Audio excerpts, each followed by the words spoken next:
오늘 본문을 보시면 하나님과 모세와의 대화인데요.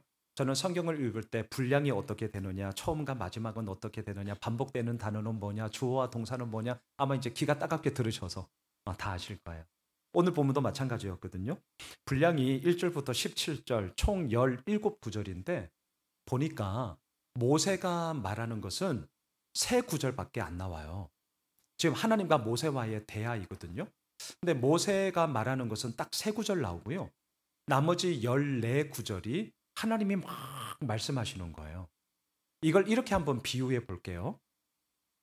모세는 마치 제대로 자기 말을 좀 못하는 것처럼 느껴져요. 그러니까 세 구절밖에 안 나온다니까요. 반대로 하나님은 막 모세가 말하기도 전에 마치 압도하고 있어요. 사각 링이 있거든요. 짜자잔 막 이렇게 컨트롤 하는데 하나님이 막 잽을 날리면서 모세를 완전히 코나로 막 몰아치는 거. 오늘 본문의 그림이 그렇습니다. 이게 대화이기는 한데 사실은 이게 대화인가? 이런 생각이 듭니다. 자, 질문. 왜 이렇게 하나님은 말씀을 많이 하시고 모세는 세 구절밖에 마치 말 다 못한 듯이 보일까? 이유가 뭘까요? 그게 오늘 설교 제목이에요. 모세는 거절했고 하나님은 설득했기 때문이거든요. 여러분 한번 생각해 보셔요. 거절하는 사람은 말 많이 할 필요 없잖아요. 이미 답을 딱 정했으니까 핑계 댈 게 없어요. 말 뭐하러 많이 해요? 네, 됐거든요. 괜찮아요. 뭐 이러잖아요. 설득하는 사람은 어떻습니까? 말 많이 해야 됩니다. 그 사람의 생각을 바꾸어야 하기 때문입니다. 그 사람의 마음을 내가 말하는 것으로 조금이나마 끌어당겨야 하기 때문에 적어도 거절하는 사람보다는 말을 많이 해야 합니다. 그래서 하나님은 오늘 말 많이 하시고요. 거절하는 모세는 딱 세 구절만 얘기하고 있습니다. 한번 보시죠. 1절을 보셔요. 1절. 모세가 대답하여 이르되 그러나 그들이 나를 믿지 아니하며 내 말을 듣지 아니하고 이르기를 여호와께서 내게 나타나지 아니하셨다 하리이다. 여러분 지난주 본문 한번 기억해 보세요. 모세가 물었습니다. 하나님, 내가 하나님의 말씀에 순종하여서 애굽에 가서 이스라엘 백성들을 만났을 때 너의 하나님의 이름은 뭐야? 이렇게 물을 건데 그러면 뭐라고 답할까요? 사실 이건 모세의 질문이었잖아요. 하나님이 대답하셨습니다. 나는 스스로 있는 자다. I am who I am. 번역하면 나는 나야. 무슨 뜻이죠? 사람들의 손에 의해서 만들어진 신이 아니라는 거죠. 무슨 뜻입니까? 보여지는 조각으로 불상처럼 어떤 우상처럼 사람들의 눈에 보여지는 조각된 신이 아니라 오히려 나는 우주 모든 만물들을 창조한 창조자고 오히려 이 땅에 있는 것의 있음 그 자체의 원인이 되는 나는 바로 창조자야. 나는 나야. 이렇게 말씀하셨단 말이죠. 그런데 오늘 본문에 모세는 이 말을 들었음에도 불구하고 순종하지 않습니다. 거절해요. 그래서 1절에서 이렇게 말하는 건데요. 제가 한번 각색해 볼게요. 하나님, 이스라엘 백성들이 저를 믿지 않을 거예요. 하나님, 제가 애굽에 가도요. 그리고 그들에게 말을 해도요. 그들 나에게 내 말 듣지 않을 거예요.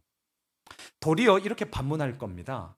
하나님이 너에게 나타난 걸 우리가 어떻게 알아? 되게 설득력 있죠. 아니 좋아. 네가 하나님 나타나서 왔다고 하는데 그걸 우리가 어떻게 믿어? 너무너무 설득력이 있어요. 고로 1절에서 얘기하는 겁니다. 나는 못하겠습니다. 지금 이 거절의 명분을 이스라엘 백성들을 핑계 삼아 거절하고 있어요. 자, 10절로 내려가 보시죠. 10절 우리 같이 한번 읽읍시다.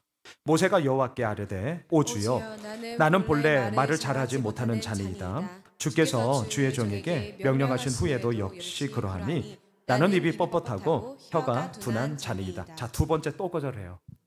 자, 이번에는 거절하는 명분이 무엇이냐? 말을 잘하지 못하는 자기 자신을 핑계거리 삼습니다. 자, 1절에서는 이스라엘 백성들을 핑계거리 삼았다면 이제 이거는 써먹었으니까 자, 두 번째 말 잘하지 못하는 자기 자신을 핑계거리 삼아요. 애굽 왕 바로에게 가서 자신의 의견을 아주 논리적으로 그리고 아주 설득력 있게 말을 해야 되는데 저는 이제 입이 뻣뻣하고 말 잘하지 못하는 사람입니다. 그렇게 못하겠다라는 거잖아요. 자, 그러면서 13절로 가보세요. 이게 오늘 본문에서 나오는 모세의 마지막 세 번째 말이거든요. 자, 13절 같이 읽읍시다. 모세가 이르되 오 주여 보낼 만한 자를 보내소서. 결정타를 날려요. 하나님, 보낼 만한 자를 보내십시오. 왜 이러십니까? 민망하게 시리. 이제 이런 뜻이죠. 나는 아니다. 이렇게 거절하고 있습니다. 자, 여러분, 모세의 거듭되는 거절 1절, 10절, 13절. 자, 오늘 딱 세 구절 나오는데 지금 다 보았습니다. 질문, 모세가 이렇게까지 거절하는 이유가 무엇일까? 여러분, 그 이유가 무엇일까요? 자막 한번 보세요. 출애굽기 3장 11절입니다. 우리 같이 한번 읽으시죠. 시작. 모세가 하나님께 아뢰되 내가 누구이기에 바로에게 가며 이스라엘 자손을 애굽에서 인도하여 내리까? 자, 내가 누구이기에. 모든 초점이 자기 자신에게 머물러 있었기 때문입니다. 모세가 바라보고 있는 지금의 자기 자신의 모습은 어떻습니까? 40년 전 이집트 왕자로서 소위 끝발 있는 그 모습은 온데간데 없이 사라지고 80세 먹은 할아버지, 양떼를 치는 목자, 그 어느 누구도 주목하지 않아요. 그 어느 누구도 관심 가져주지 않아요. 자기 자신을 봐도 아무것도 없어요. 그러한 자기 자신의 모습만 가득가득 보이게 되었단 말이죠. 그러니까 어때요? 하나님의 부르심에 순종하지 못하죠. 저는 이해됩니다. 전 납득이 돼요. 자, 두 번째. 그럼에도 불구하고 끊임없이 설득하는 하나님을 우리 한번 보시죠. 제가 목요 저녁에 우리 성장반 하고 있거든요. 지금 6분이랑 정말 재미있게. 하지만 양수미 권사님, 제가 질문을 잘 안 하니까 부담 없잖아요. 네. 제자반은 질문을 엄청 하죠? 우리 판장님. 많이 안 하나? 성장반에서는 질문을 안 합니다. 부담스러워 하실까 봐. 근데 재미있습니다. 아주 좋아요. 성장반에서 나누는 주제 가운데 신분과 수준이라는 주제가 있거든요. 신분과 수준 한번 잘 생각해 보셔요. 어려운 말 아닙니다. 하나님이 원하시고 하나님이 기뻐하시는 것은 내가 예수를 믿음으로 하나님의 자녀가 되는 신분을 원하지 어떤 수준 이상이 되어야 된다. 물론 이 부분이 틀린 건 아니에요. 예를 들어 볼게요. 어느 정도 수준이 이상이 되어야 교회에 올 수 있다. 이거 아니잖아요. 어느 정도 수준이 되어야만 하나님께서 그 사람에게 축복 주신다. 아니에요. 어느 정도 수준 이상이 되어야만 그 사람이 하나님께로부터 누리는 은혜가 점점 더 많아진다. 아니거든요. 그러니까 하나님께서 원하시는 것은 너 나 믿어? 예, 믿어요. 라는 그 하나님의 자녀가 된 그 신분에서부터 모든 것들이 다 출발이 되어지는 거다. 이제 이런 내용이에요. 그런 내용 속에 교재에 이런 말이 있는데 정상적인 신앙생활을 하려면 내가 나를 평가하는 기준에서 하나님이 나를 평가하시는 기준으로 옮겨야 합니다. 여러분 어떠세요? 이 말을 제가 이렇게 한번 바꿀게요. 믿음이란 무엇이냐? 내가 나를 평가하는 기준에서 하나님이 나를 평가하는 기준으로 그 기준점을 옮기는 게 믿음이에요. 단지 일요일이 되어서 교회에 나오고 이런 거 말고요. 신앙이란 게 뭔 줄 아세요? 내가 나를 바라보는 시선으로 우리가 꽉 차 있거든요. 오늘 본문에 모세가 그래서 거절한 거예요. 내가 누구이기에. 그러니까 나밖에 안 보이는 거예요. 못해요. 80살 먹은 할아버지가 뭘 해요? 아무도 주목하지 않는데. 당연한 거죠. 근데 믿음은 뭐냐? 내가 나를 바라보는 시선에 머물지 말고 하나님이 나를 바라보는 시선이 어떠한가 속에 계속 우리가 빠져드는 거예요. 이게 믿음이고 이게 신앙이에요. 자, 지금 모세는 거절하고 있습니다. 왜? 하나님이 나를 평가하는 기준이 아니라 내가 나를 평가하는 기준에 머물고 있기 때문입니다. 하나님이 바라보는 시선이 아니라 그냥 내가 나를 바라보는 시선에만 함몰되어 있기 때문이에요. 그런데 놀라운 사실은 하나님은 그러한 이 모세를 그냥 내버려 두지 않으세요. 거듭 설득하고 말씀하시는데 2절을 한번 보셔요. 자, 2절 같이 한번 읽을까요? 여호와께서 그에게 이르시되 내 손에 있는 것이 뭐냐? 그가 이르되 지팡이이다. 여러분, 그래서 뒤에 나오는 내용 다 아시죠? 지팡이를 던졌어요. 뱀이 되었어요. 그리고 놀라운 이것도 놀랍죠. 지팡이를 던졌는데 뱀이 돼. 이것도 놀라운데 더 놀라운 일이 벌어지잖아요. 4절을 보시죠. 여호와께서 모세에게 이르시되 내 손을 내밀어 그 꼬리를 잡으라. 그가 손을 내밀어 그것을 잡으니 그의 손에서 지팡이가 된지라. 여러분, 이 설교 엄청 많이 들으셨죠? 기억나시죠? 목사님들이 뭐라고 설교하던가요? 꼬리를 잡으라 이러면서 아시잖아요. 왜 모른 척 하세요? 뭐라고 얘기하세요? 뭐 잡아야 돼요? 상식적으로는 머리 잡아야죠. 그래야 안 물리죠. 아니, 상식이죠, 상식. 근데 꼬리를 잡으래요. 그러면서 이 부분을 놓고 많은 분들이 이렇게 얘기를 하죠. 전적인 순종, 전적인 헌신을 요구했는데 모세가 꼬리를 잡았으니까 전적인 헌신과 전적인 순종을 했다. 네, 너무나 익숙한 거라서 지금 아무 반응이 없네요. 너무 뻔한 얘기죠. 근데 여러분 진짜 그렇게 생각하세요? 오늘 본문의 문맥을 잘 보세요. 성경 쉽게 보시면 안 됩니다. 나이브하게 절대 보지 마세요. 이 4절에 나오는 이 모세가 진짜 전적인 헌신과 전적인 순종으로 꼬리를 잡은 것 같으세요? 그럼 제가 질문할게요. 그럼 왜 거절해요? 뭐라고 답하실래요? 지금 하나님의 부르심에 거절하고 있잖아요. 그런데 이런 4절 한 절만 딱 떼어가지고 전적으로 헌신했대. 제발. 성경의 1절에서부터 계속 거절하고 있는데 전적으로 순종했으면 그 다음부터는 순종해야죠. 왜 그 다음에도 거절하냐는 말이죠. 이상하잖아요. 그럼 답이 뭘까요? 제가 답을 알려드릴게요. 실망하지 마세요. 얼떨결에.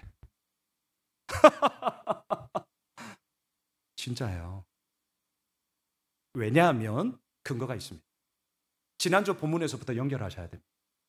평범한 일상 가운데 지금 비범한 사건이 일어난 거예요. 일터예요, 일터. 내가 양떼를 치고 있는 일터에 양떼 풀 먹이려고 오늘도 온 겁니다. 평범한 일상이에요. 그런데 거기에 비범한 사건이 막 지금 몰아치고 있습니다. 모세가 되어 보셔요. 비몽사몽일지도 모릅니다. 갑자기 비범한 사건들이 막 몰아치고 있다니까요. 그러는 가운데 꼬리를 잡으래. 네. 얼떨결에.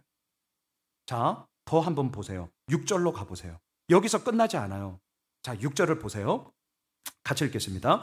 여호와께서 또 그에게 이르시되 내 손을 품에 넣으라 하시매 그가 손을 품에 넣었다가 내어보니 그의 손에 나병이 생겨 눈같이 된지라. 하나님이 막 정신없이 몰아칩니다. 자, 여러분, 자, 손에 품에 넣어보세요. 빨리 넣으세요. 자, 기대하세요. 하나, 둘, 셋. 근데 모세는 딱 뺐는데 나병이 들면서 손이 하얗게 되었대요. 그리고 다시금 품에 넣어라 빼었더니 멀쩡해졌습니다. 자, 보셔요. 지금 우리는 제3자의 입장에서 편안한 의자에 앉으셔서 성경을 보면서 와, 하나님이 모세에게 행하신 일이 참 놀랍다, 참 대단하다, 우리는 이렇게 얘기합니다. 우리는 이렇게 얘기합니다. 그렇지만 이 일이 모세가 아니라 나에게 일어났다면 어떠시겠습니까? 예를 들게요. 직장 생활을 우리가 다 하고 있습니다. 근데 그 일터에, 교회도 아닙니다. 일터에, 여러분들의 일터에 하나님이 나타나셨습니다. 그리고 이렇게 갑자기 나를 향해서 말씀하십니다. 우리나라를 이끄는 리더로 삼겠다. 6월 3일 대선이 있다. 나가라. 자, 이렇게 막 이제 비웃잖아요. 오늘 본문이 지금 이거와 똑같습니다. 지금 이거와 똑같은 거예요. 그러면서 하나님이 말씀하세요. 네 손에 무엇이 있냐? 여러분 손에 뭐가 있어요? 일터에서 책상 앞에 하나님, 휴대폰이 있습니다. 던져라. 던졌어. 오, 뱀이 됐어. 잡아라. 잡았더니 다시 휴대폰이 되었어요. 오. 연희야, 하나님이 말씀하세요. 사무실에 있는데 네 손을 가슴에 넣어라. 넣었어. 뺐어. 오, 하얗게 됐어. 다시금 넣어라. 넣었어. 뺐어. 멀쩡해졌어. 지금 이거거든요. 여러분, 이런 일들이 나의 일터에서 막 기도 열심히 하고 막 교회에서 이런 거 말고 내가 돈 벌려고 일하고 있는 일터에서 이러한 하나님의 나타나심 속에 놀라운 일이 벌쳐졌어요. 놀라우세요? 무서우세요? 그럼요. 되게 중요한 겁니다. 제3자로 오늘 본문을 보면 와 놀랍다라고 하지만 진짜 우리의 일터에서 이런 일이 생기면요 무섭습니다. 이게 우리의 솔직한 감정이에요. 자, 제가 왜 이 말씀을 하느냐? 오늘 본문에 나오는 모세의 감정을 우리가 느끼셔야 해요. 거절하고 있는 모세를 욕하지 말아 주십시오. 저는 100% 이해가 됩니다. 여러분 100번 양보해서 이러한 놀라운 일이 생겼어요. 그런데 하나님의 목적은 한 나라를 이끌어가는 리더로 삼겠다는 거예요. 자, 100번 양보해서 이러한 하나님의 경험이 있다면 그리고 그 상황 속에 이걸 토대로 교회를 이끄는 목사가 되어라. 할 법해요. 요 정도는 할 법해요. 영적인 체험이니까 이 체험을 가지고 하나님의 컬링에 순종할 만합니다. 아니면 이건 어떨까요? 너 회사의 사장이 되어라. 오, 할렐루야. 내가 하고 있는 일들 속에 사장 되면 좋잖아요. 물론 책임도 져야겠지만 여하튼 사장이 되어라. 이거 할 수 있어요. 그런데 휴대폰을 던졌더니 뱀이 되고 다시 잡았더니 휴대폰이 되었어. 가슴에 손을 넣었더니 흰 나병이 일어났는데 넣었더니 또 멀쩡해졌어. 이런 경험을 했다고 해서 놀랍지만 아니 무섭지만 이걸 가지고 억압과 압제를 받고 있는 한 나라를 구원하는 리더가 되어라 하시겠습니까?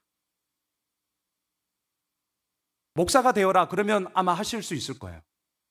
사장이 되어라 뭐 할 수 있을 거예요. 어차피 내가 하는 일 하면 되는 거니까. 6월 3일 대선에 나가서 대통령이 될 거다. 오늘 모세가 이해됩니다. 그래서 얘기하는 거예요. 하나님 보낼 만한 자를 보내십시오. 왜 이러십니까? 이해돼요.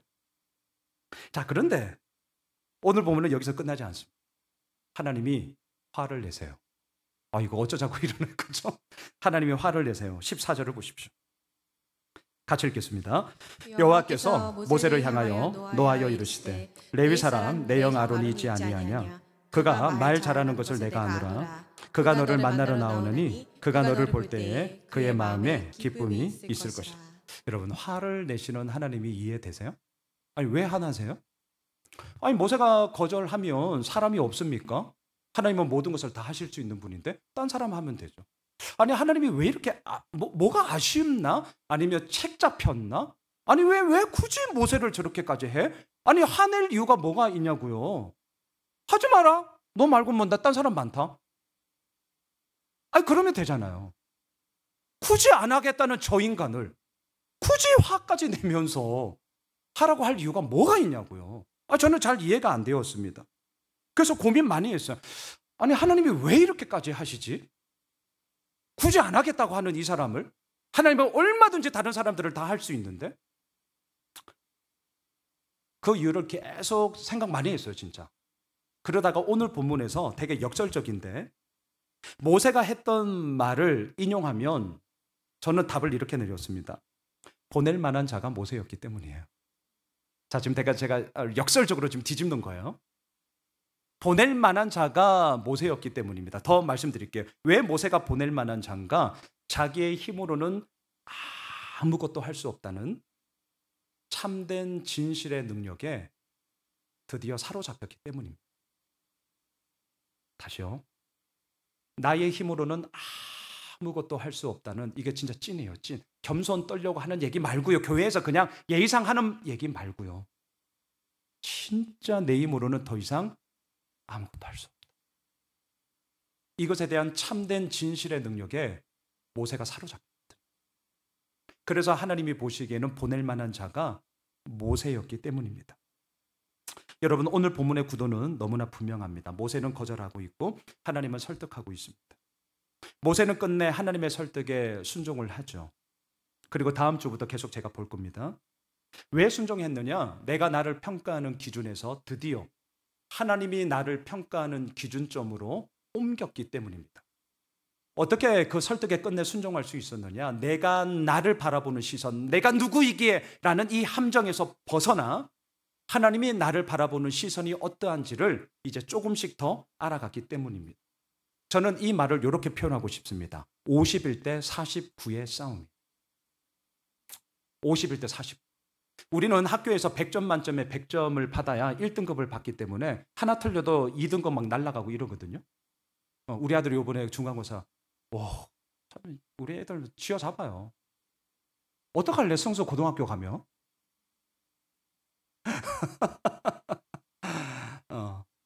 네, 애들 진짜 너무너무 힘듭니다.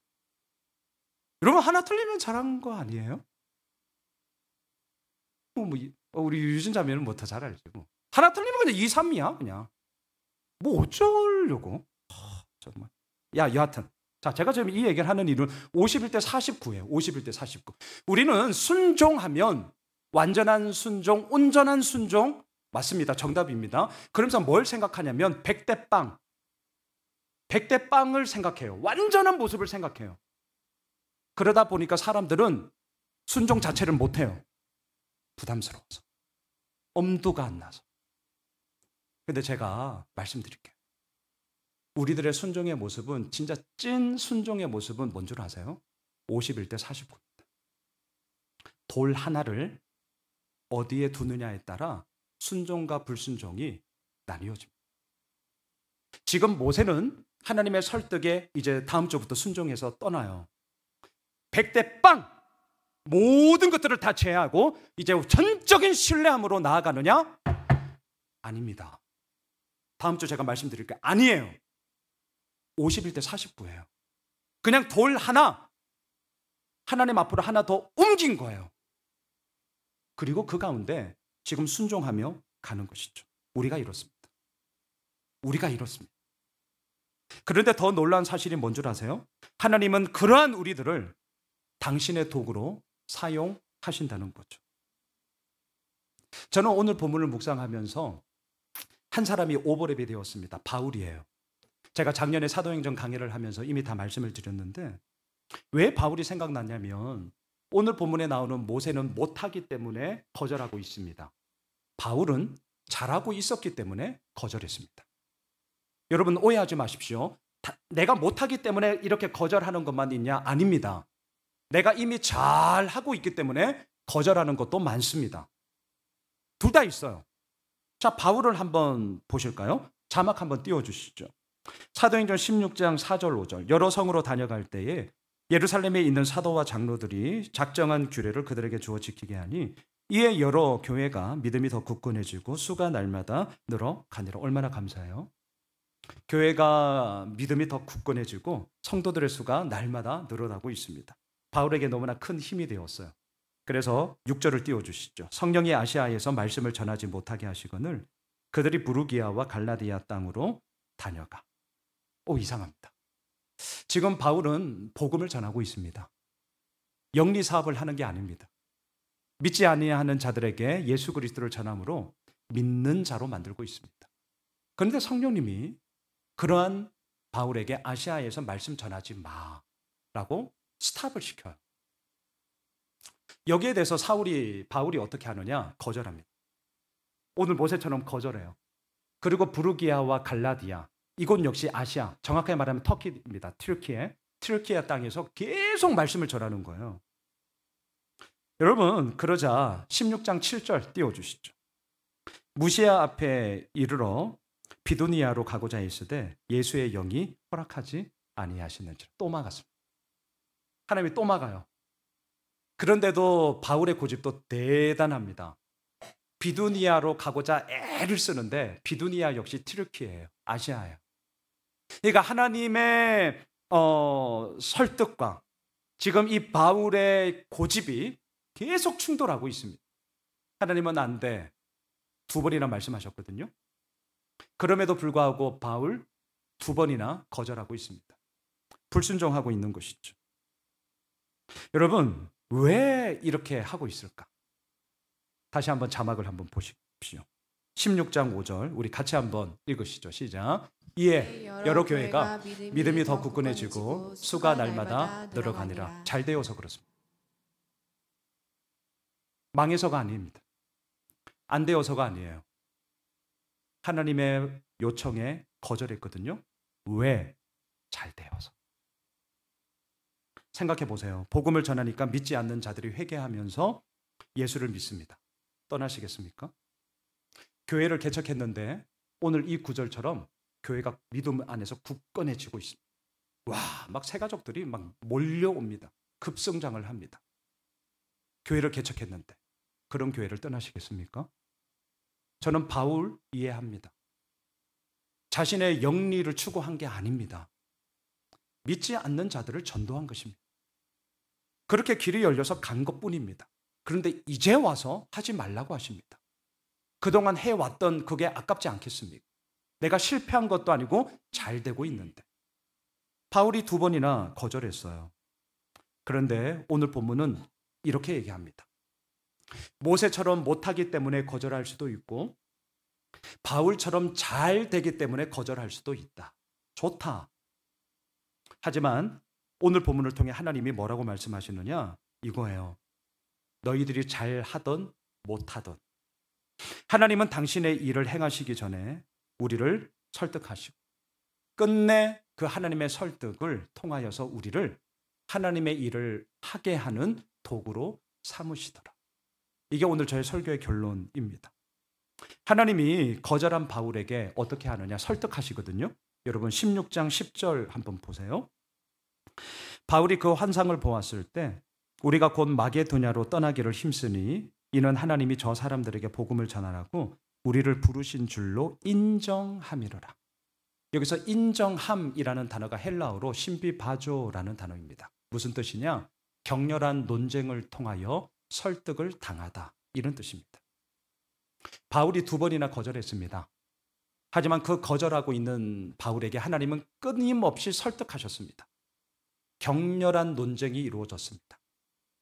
그냥 알겠습니다, 아멘 이런 게 아닙니다. 격렬한 논쟁이 일어났어요. 그리고 그 가운데 끝내 설득을 당함으로 하나님의 말씀 속에 순종했다는 거죠. 자, 오늘 본문도 마찬가지입니다. 모세도 거절하고 있습니다. 못하기 때문에 거절했어요. 그러자 하나님이 모세에게 말씀하세요. 17절을 보십시오. 오늘 보면 17절 같이 읽을까요? 너는 이 지팡이를 손에 잡고 이것으로 이적을 행할지니라. 이 지팡이는 양떼를 칠 때 사용하던 지팡이입니다. 양떼에 똥 묻은 지팡이입니다. 볼품없는 지팡이입니다. 하지만 하나님은 그 지팡이를 통해서 당신의 놀라운 이적을 행할 것이다 라고 선언하시면서 모세로 하여금 끝내 하나님의 일을 하게 하셔요. 자, 20절을 띄워주시죠. 이게 다음 주 본문이 내용인데 우리 같이 한번 읽어줍시다. 모세가 그의 아내와 아들들을 나귀에 태우고 애굽으로 들어가는데 모세가 하나님의 지팡이를 손에 잡았더라. 자, 보셔요. 17절에서 그냥 손에 잡은 지팡이는 그냥 이 지팡이였습니다. 볼품없는 지팡이입니다. 양떼 치던 지팡이입니다. 똥 묻은 지팡이입니다. 하지만 끝내 하나님의 설득에 의하여서 아내와 2 아들들을 데리고 애굽으로 돌아가고 있는 그에게 지팡이는 하나님의 지팡이가 되었습니다. 지팡이가 갑자기 변했기 때문이었을까요? 아닙니다. 나무로 만든 지팡이가 순금으로 변했기 때문이었을까요? 그것도 아닙니다. 그러면 어찌하여 이 지팡이를 하나님의 지팡이라고 말할 수 있는 것입니까? 거절하는 모세를 끝내 설득하시사 하나님의 일을 하게 하는 통로로 하나님이 함께 하셨기 때문이죠. 말씀을 정리할게요. 제가 오늘 주보 설교 요약지 7번에 써놓은 말이 있습니다. 한번 보시겠어요? 제가 마음에는 품고 있지만 저 역시 부족해서 여전히 잘 못하는 건데요. 결과에 따라 하나님의 뜻을 판단하지 말고 하나님의 뜻에 따라 결과를 판단해라. 여러분 이거 그냥 좀 흘려보내지 마시고 여러분들 한번 좀 곰곰이 마음에 담아서 생각 한번 해주세요. 결과에 따라 하나님의 뜻 판단하지 마시고요. 하나님의 뜻에 따라 결과를 한번 판단해 보죠. 자, 결과에 따라 만일에 하나님의 뜻을 판단했다면 아시아에서 성공적인 사역을 했던 바울, 하나님의 말씀을 거절했던 바울은 안 떠나도 됩니다. 지금 이해되시죠? 결과를 놓고 하나님의 뜻을 판단한다면 성공했던 사역이었거든요. 열매를 거두고 있는 사역이거든요. 성공한 거잖아요. 예, 왜 떠나요? 결과를 놓고 하나님의 뜻을 판단한다면 성공했기 때문에 하나님의 뜻이다. 우리는 다 이렇게 얘기하잖아요. 이게 우리에게 익숙한 패턴 아니죠? 결과에 따라 하나님의 뜻을 판단한다면 80세 양떼를 치던 모세, 하나님의 부르심에 거절했던 모세는 이스라엘을 구원하는 리더로 설 수 없습니다. 왜? 아무것도 없는데. 결과를 놓고 하나님의 뜻을 판단한다면 모세는 못한다니까요. 결과를 놓고 하나님의 뜻을 판단한다면 저도 똑같습니다. 이 자리에 제가 뭐가 그렇게 잘났다고, 뭘 그렇게 안다고 앞에 서서 설교하겠습니까? 택도 없는 얘기. 여전히 부족하거든요. 여전히 실수투성이거든요. 여전히 모난 점들이 많거든요. 결과를 놓고 하나님의 뜻을 판단한다면요, 우리는 아무것도 못하는 존재입니다. 하지만 잊지 마십시오. 하나님은 우리가 행한 결과를 보고서 그것에 따라서 당신의 뜻을 정하는 게 아닙니다. 하나님의 뜻은 우리의 행함과 상관없어요. 제가 냉정하게 말씀드릴게요.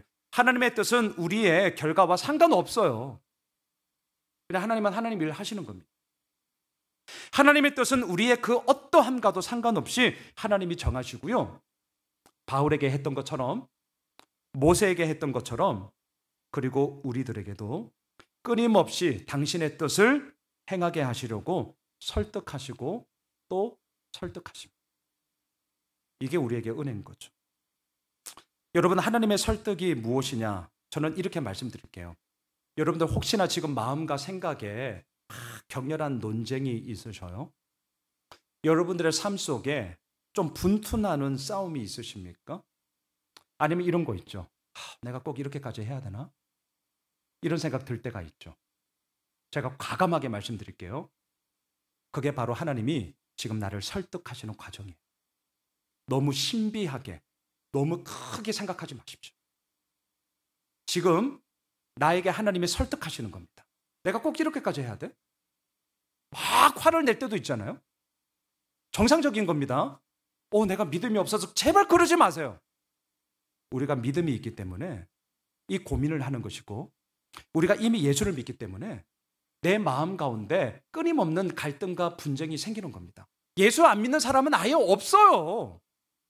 뭘 고민합니까? 그냥 놀러 가면 되지. 내가 주일에 와야 돼, 말아야 돼? 우리가 예수 믿으니까 고민하는 거죠. 정상적인 과정이에요. 그거 없으면 안 됩니다. 그게 하나님의 설득입니다. 그리고 저는 단언할 수 있어요. 그 설득의 과정을 통해 하나님은 결국 하나님의 길 속에 우리들을 데려다 놓으십니다. 오늘 왜 예배의 자리에 나오신 줄 아세요? 하나님의 설득에 끝내 우리가 이 자리에 나온 결과물로 지금 이 자리에 있는 것입니다. 저는 이걸 믿어요. 사랑하는 예수 믿으실 가족 여러분, 하나님의 설득이 있습니다. 하나님의 열심이 있습니다. 하나님의 이끄심이 있습니다. 하나님이 열어주십니다. 하나님이 보여주십니다. 그리고 우리로 하여금 그 길을 가게 하십니다. 생명의 길입니다. 진리의 길입니다. 평안의 길입니다. 감사의 길입니다. 눈물 흘릴 수 있습니다. 앞서 우리 시편 함께 드리는 고백의 기도에서, 이거 지난주 우리 큐티 본문이기도 해요. 넘어지더라도 엎드러지지는 않습니다. 흔들흔들 거릴 수 있습니다. 괜찮아요. 하지만 꺾이지 않습니다. 가는 길이 힘들어서 쉴 수 있죠. 뭐 어때요? 쉬는 게. 하지만 그 길 포기하지 않고 우리로 하여금 끝내 가게 하십니다. 우리 그 하나님을 신뢰합시다. 그 하나님을 의지합시다. 5월 한 달, 특별히 가정의 달입니다. 우리 자녀들 가운데 그러한 풍성한 은혜가, 주의 생명의 길을 가게 하시는 하나님의 은혜가 풍성히 넘칠 줄 믿습니다. 우리 다 함께 일어나셔